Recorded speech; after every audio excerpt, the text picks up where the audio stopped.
সাল 1999।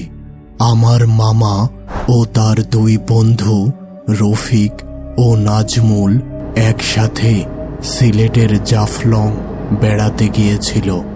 সারাদিন অনেক ঘোরাঘুরি করে রাতে তারা একটি রেস্তোরাঁয় খাবার খেয়ে তাদের থাকার হোটেলে চলে আসে।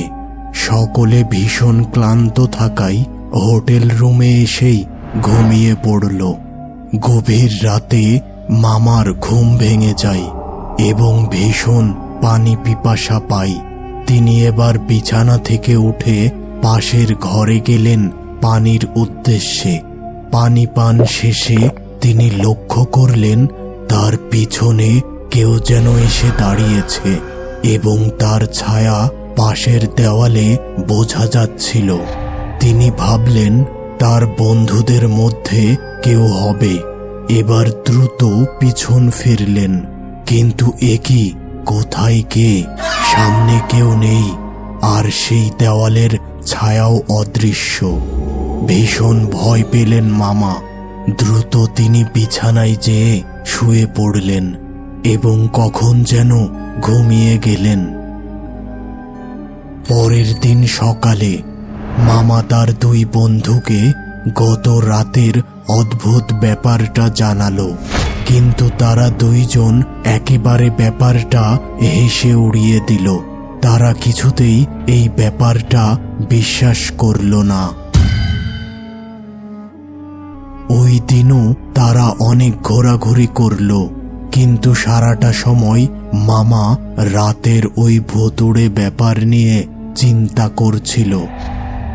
রাতে খাবার খেয়ে গত দিনের মতো সকলে ঘুমিয়ে গেল, কিন্তু আজকে রাতেও মামার ঘুম ভেঙে গেল এবং ভীষণ পানি পিপাসা পেল। তিনি মনে মনে একটু ভয় নিয়ে পাশের ঘরে গেলেন পানি পান করার উদ্দেশ্যে। আর ঠিক গত রাতের মতো আজকেও পানি পান শেষে তিনি ওই ছায়াটিকে লক্ষ্য করলেন। এবার তিনি আস্তে করে পানির গ্লাস রেখে সোজা তার বিছানায় যেয়ে শুয়ে পড়লেন এবং কিছু সময় পর ঘুমিয়ে গেলেন। সকালে তিনি এবার সোজা ওই হোটেলের ম্যানেজারকে গত 2 রাতের ভুতুড়ে ঘটনা জানালেন। ম্যানেজার বেশ অবাক হলো, কিন্তু আসল ব্যাপারটা মামাকে জানাতে চাচ্ছিল না। অনেক জোড়াজুড়ি করে অবশেষে ম্যানেজার মামাকে সমস্ত ঘটনা জানালো। আর সেই ঘটনাটি হলো, প্রায় 10 বছর আগে এই বাড়িটি তখনও হোটেলে পরিণত হয়নি। এখানে এক নববিবাহিত দম্পতি বাড়ি ভাড়া নেন। তাদের মধ্যে প্রায়ই ছোটখাটো ব্যাপার নিয়ে ঝগড়া হতো। মামা যে ঘরে রাতের বেলা ভুতুড়ে ছায়া দেখেছিল, সে ঘরে একদিন মহিলাটিকে একটি গ্যাস সিলিন্ডারের সাথে বেঁধে ঘরের দরজা আটকে দেয় তার স্বামী। মহিলাটি অনেক চিৎকার করে তাকে বাঁচানোর জন্য, কিন্তু কেউ তাকে বাঁচাতে পারেনি। অবশেষে ওই ঘরে মহিলাটি মারা যায়। এর বেশ কিছু বছর পর এই বাড়িটিকে পর্যটক থাকার হোটেলে রূপান্তর করা হয়। তবে মাঝে মাঝে অনেক পর্যটক ওই ঘরে ওই ভুতুড়ে ছায়াটিকে দেখতে পায়। এসব কিছু শুনে মামা বললেন, এইসব ভুতুড়ে ব্যাপার আমাদের আগেই জানানো উচিত ছিল, আপনি জানাননি কেন? দেখুন, এই ঘটনা শুনলে আমাদের এই হোটেলে কেউ উঠবে না। খুব কম সংখ্যক মানুষ এই ভুতুড়ে ছায়াকে দেখতে পায়। তাই আমরা ভেবেছিলাম আপনাদের সাথে কোনো কিছু হবে না। আচ্ছা, ঠিক আছে।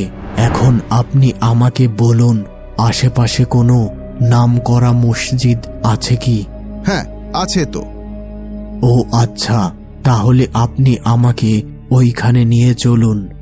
দেখুন, আমি তো কিছুটা ব্যস্ত আছি, তবে আপনাকে আমি ওই মসজিদে যাওয়ার রাস্তা বলে দিচ্ছি।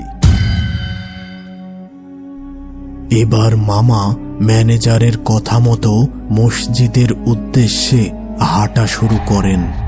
বেশ কিছু সময় হাঁটার পর তিনি পৌঁছে গেলেন ওই মসজিদের কাছে। প্রথমে তার সাথে একজন বৃদ্ধ ব্যক্তির দেখা হলো এবং তিনি মামাকে জিজ্ঞাসা করলেন, তোমার কি সমস্যা হয়েছে আমাকে বলো। মামা তখন ওই বৃদ্ধটিকে সমস্ত ঘটনা জানালো। এবার তিনি বললেন, ও আচ্ছা, এই ব্যাপার, ঠিক আছে, তুমি এখন আমাদের ইমাম সাহেবের সাথে দেখা করো, তিনি তোমাকে সমস্যার সমাধান বলে দেবেন। এবার মামা ইমাম সাহেবের সামনে এসে হাজির হলেন। মামা কিছু বলতে যাবে এমন সময় তিনি বললেন, তোমাকে কিছু বলতে হবে না, আমি জানি তোমার সাথে কি ঘটেছে। আপনি তো সবকিছুই তাহলে জানতে পেরেছেন, এখন এই সমস্যার সমাধান বলুন। সমাধান আছে, কিন্তু সেই কাজটি বেশ কঠিন। তুমি কি পারবে? হ্যাঁ, আমি পারবো, কারণ আমি আমার বন্ধুদের জীবনের ব্যাপারে ঝুঁকি নিতে রাজি না।